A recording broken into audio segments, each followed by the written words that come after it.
ভৈরবে শ্রীনগর উচ্চ বিদ্যালয়ের বার্ষিক পরীক্ষার ফলাফল ও পুরস্কার বিতরণী অনুষ্ঠিত। মোহাম্মদ রফিকুল ইসলাম রুবেল এর রিপোর্টে বিস্তারিত। কিশোরগঞ্জের ভৈরবের পূর্বাঞ্চলের ঐতিহ্যবাহী বিদ্যাপীঠ শ্রীনগর উচ্চ বিদ্যালয়ের 2024 সালের বার্ষিক পরীক্ষার ফলাফল ও পুরস্কার বিতরণী অনুষ্ঠিত হয়েছে। ফলাফল অনুষ্ঠানকে কেন্দ্র করে সরকারের বিভিন্ন গুরুত্বপূর্ণ পদে দায়িত্বে থাকা স্কুলের প্রাক্তন শিক্ষার্থীদের উপস্থিতিতে এক মিলন মেলায় পরিণত হয়। 28 ডিসেম্বর শনিবার শ্রীনগর উচ্চ বিদ্যালয় প্রাঙ্গণে আয়োজিত ফলাফল ও পুরস্কার বিতরণী অনুষ্ঠানে সভাপতিত্ব করেন বিদ্যালয়ের প্রধান শিক্ষক মোহাম্মদ খলিলুর রহমান। শুরুতেই তিনি স্বাগত বক্তব্য রাখেন। এ সময় প্রধান অতিথির বক্তব্য রাখেন সাজেদা আলাল মেডিকেল হাসপাতালের ব্যবস্থাপনা পরিচালক ডাক্তার নজরুল ইসলাম।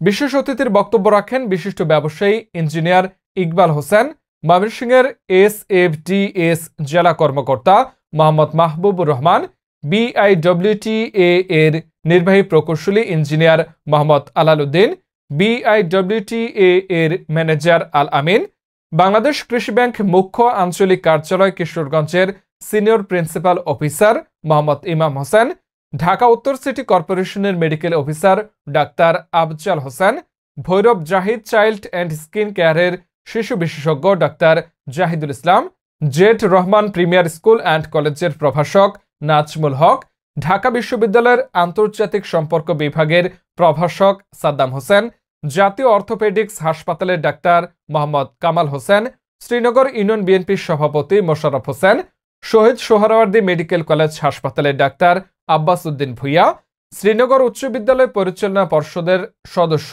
ইব্রাহিম মিয়া, সিনিয়র সহকারী শিক্ষক নান্নু আহমেদ, বৈশাখী টেলিভিশনের ভৈরব প্রতিনিধি আদিল উদ্দিন আহমেদ। শিক্ষার্থীদের মধ্যে বক্তব্য রাখেন দশম শ্রেণীর শিক্ষার্থী সেতু আক্তার ও নবম শ্রেণীর শিক্ষার্থী তানজিনা আক্তার প্রমুখ। অনুষ্ঠান সঞ্চালনায় ছিলেন স্কুলের সহকারী শিক্ষক সুজন আহমেদ ও সহকারী শিক্ষক আশরাফুল করিম।